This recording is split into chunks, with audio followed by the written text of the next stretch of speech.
Oh, pick a gear, any gear. Oh, not that gear.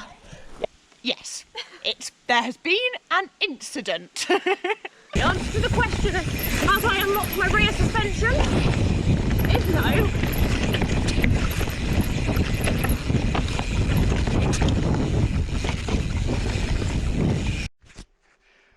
So it's day 3 of course recce for me, day 2 for Daphne, who is currently tightening up her shifter. They seem to have a habit of loosening off on these rough trails. At least I'm glad it's not only me. So we're going out today to do the big loop. So I think it's about 80 kilometers. We did half of it yesterday and that was 1,000 meters. So I'm guessing this is going to be a 1,500 meter day, which makes the start loop about 500 meters probably. Yeah, it's absolutely glorious out here. We're on 27 degrees later probably.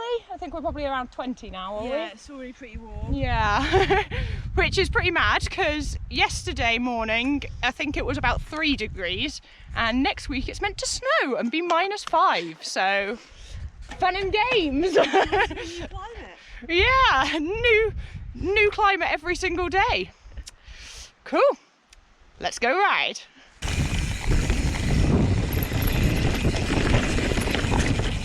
The answer to the question, have I unlocked my rear suspension? Is no.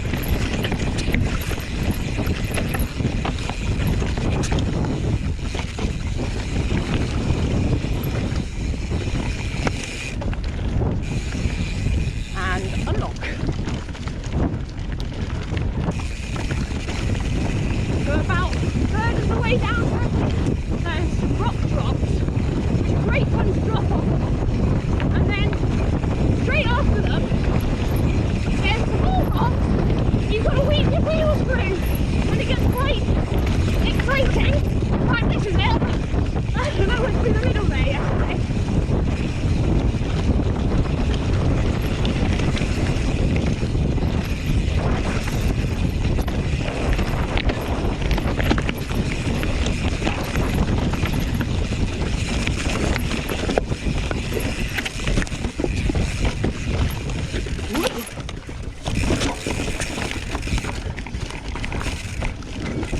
Total course as far as we know, so you can see it's 106 kilometers and 1,800 meters of climbing, which isn't loads, but it is certainly enough, especially on this type of terrain. So you can see we start, if I zoom in here, we start right at the top of the mountain at about sort of 1,450 meters, and we go down some super sweet swingle track to begin with before going round the lake and up one of the descent lines, and then we come back to the top, which is where the first feed zone is, about 45 minutes in probably, and then we go down the hill and the second feed zone is sort of around here, so that's really not that much further, so there's no real point doing both of them.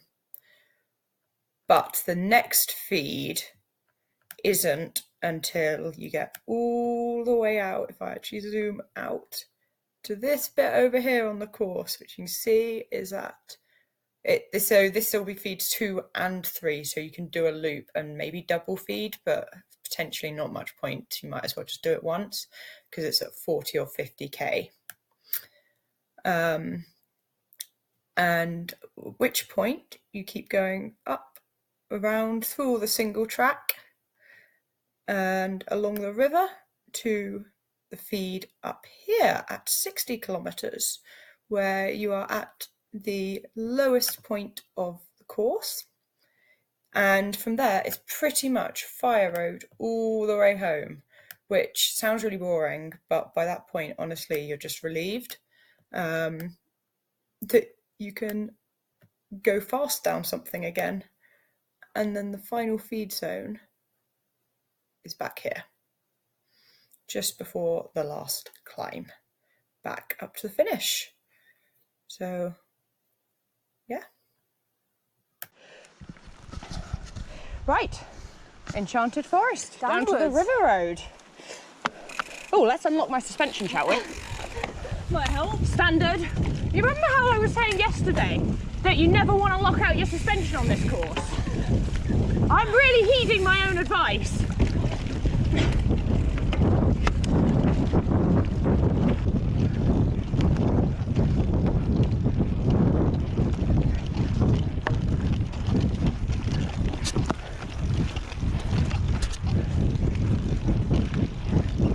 So this trail now starts sort of getting a bit more downhill, but still pedally.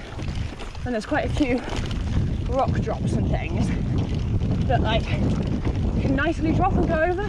Find a smooth line. You just got to be careful about what's the other side of them, because there are a lot of things to catch your front wheel, which would be less than ideal.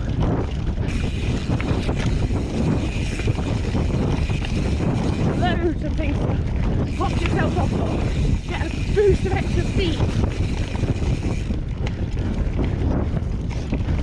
And then you've got to really pay attention to where you're going.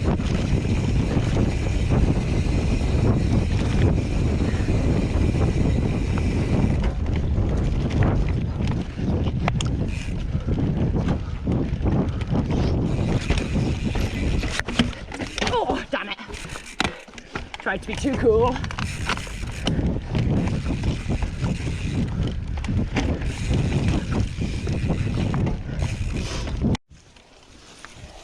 We're an hour in, it's 10 o'clock. We've gone down an extra back trail because we didn't know which one it was, so we thought we'd go for it. Popped us out in the same place we started, so we're going back to the top of the hill again. And I think that means it's coffee o'clock. Getting the caffeine gels in.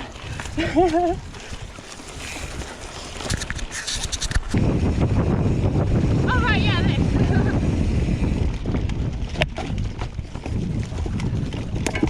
I don't think this is in the marathon course, but it's fun anyway, so. Ooh, pick a gear, any gear. Oh, not that gear. Yeah. I just folded.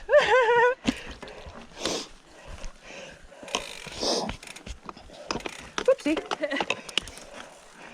I'll blame my accidental shifting for that. Oh! Whoa! Okay, shit. Shit. Someone tell me to sort myself out.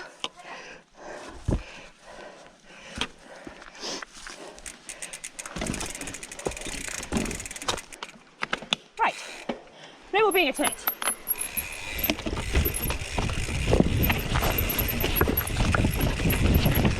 Woo! We made it!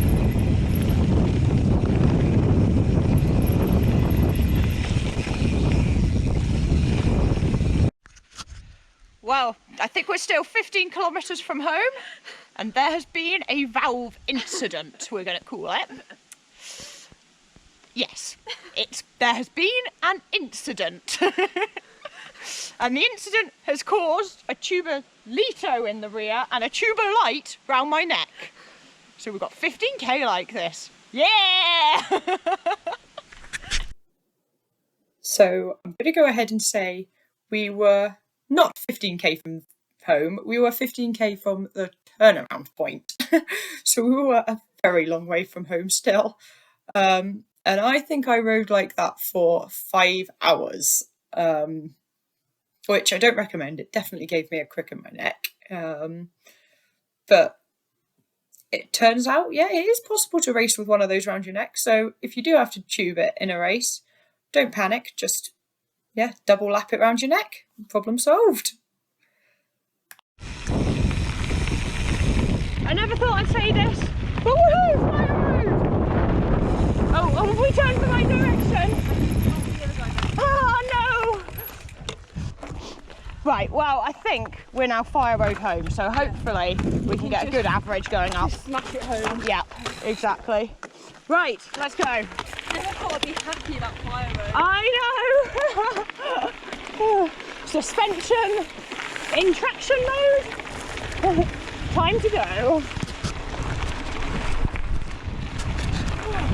And that is probably a good segue into what am I running and why.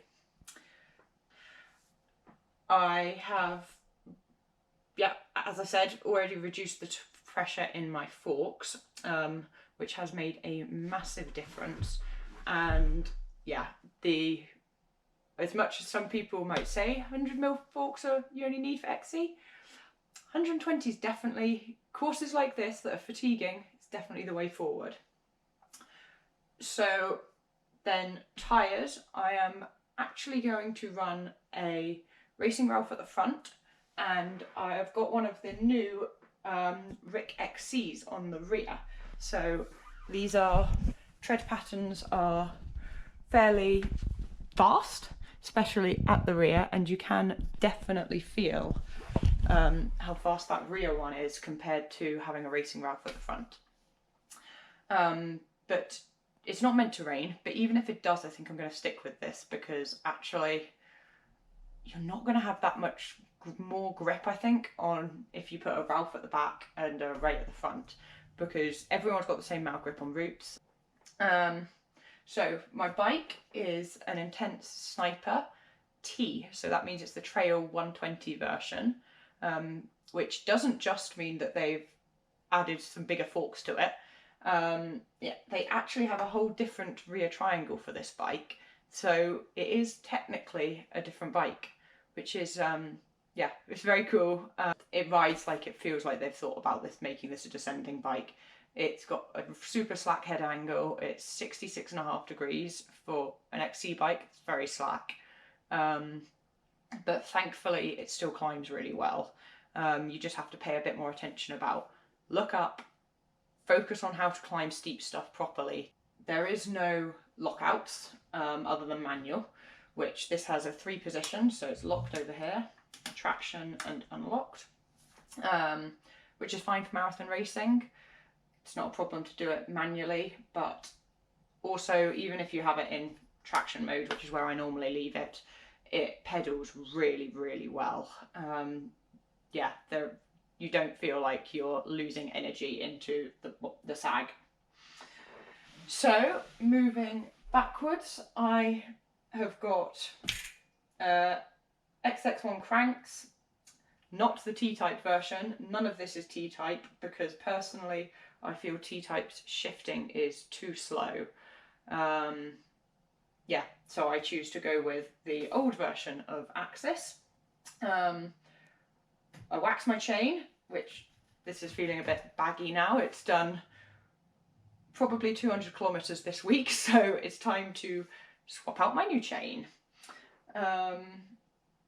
And I am sticking with my trusty E13 wheels, which are brilliant on this course. They're, yeah, tracking really well, and the reason I love these wheels so much is because they have that little bit more give and flexion that allows them to track a lot better.